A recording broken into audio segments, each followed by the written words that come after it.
When Stranger Things debuted on Netflix in 2016, it didn't just become a hit. It rewired how pop culture thinks about nostalgia. From the analog glow of CRT monitors to Dungeons & Dragons basement sessions, the show recreated an era that feels familiar, even to people who never lived it.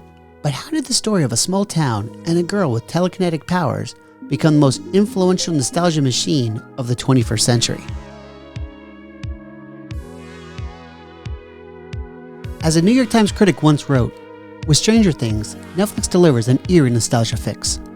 That fix wasn't accidental. The Duffer Brothers, Matt and Ross, grew up in the 80s and wanted to channel the feelings of the movies they loved. Ross told CBS News, quote, "Our thing was, could we go back to summer blockbusters, but do it in this new format?" And then Matt added, quote, "I think the one thing that connected all of these stories for us was the idea of the ordinary meeting the extraordinary. We had a normal childhood growing up, but we'd watch these movies and we were sort of transported." That blend of small-town realism, wrapped in supernatural wonder, became the emotional heartbeat of Stranger Things. Now, plenty of shows reference the past, but Stranger Things went further. It rebuilt the texture of the 1980s, from set design and lighting to the specific hum of analog synths. Vanity Fair's Richard Lawson captured this perfectly. There's a sweet kind of sadness running just underneath all that period detail, a longing for a lost time, so innocent and analog, still vivid in our cultural memory. That sweet sadness made nostalgia not just decoration, but emotion.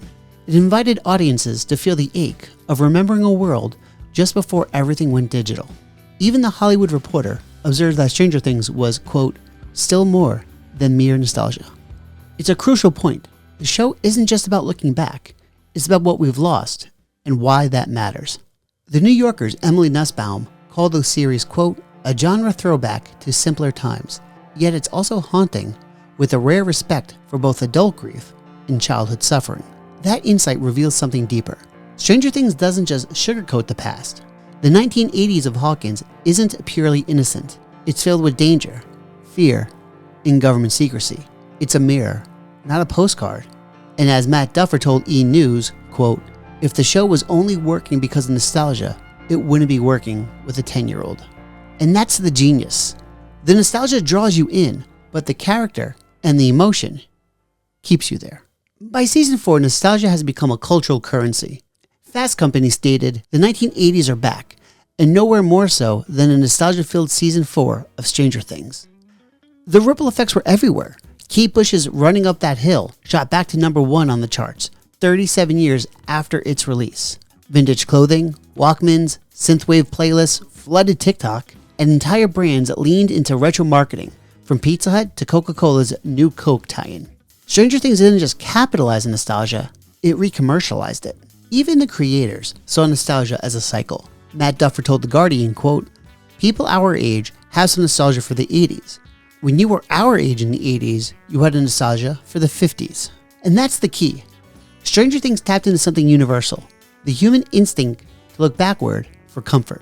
And Winona Ryder, who lived through the decade, told Time, quote, "they really wanted to make this love letter to the movies they watched when they were growing up.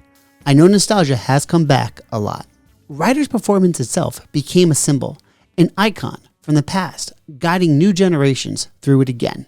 But nostalgia isn't always innocent. One op-ed said, quote, "the escapism of nostalgia can feel especially necessary these days, but it's not always honest." That's the paradox Stranger Things wrestles with. The past offers comfort, but it's also an illusion. By dressing its horrors in childhood memories, the show forces us to question what we really miss and what we've chosen to forget. From its first synth note to its final neon flicker, Stranger Things didn't just revive nostalgia, it redefined it. It reminded us that memory isn't just about aesthetics or old toys. It's about emotion, identity, and the longing to reconnect with something that felt real before the world changed. So whether you grew up in the 80s or discovered it through Netflix, one thing's certain: Stranger Things made nostalgia stranger than ever before. No matter what you think about Stranger Things, you can't deny the impact that it had on nostalgia and just its general popularity. But what do you think about the nostalgia it caused, and what do you think about the show as a whole? Is there anything else you're looking forward to next, or anything that's even comparable to the impact it had? Let me know in the comments below, and I'll talk to you later.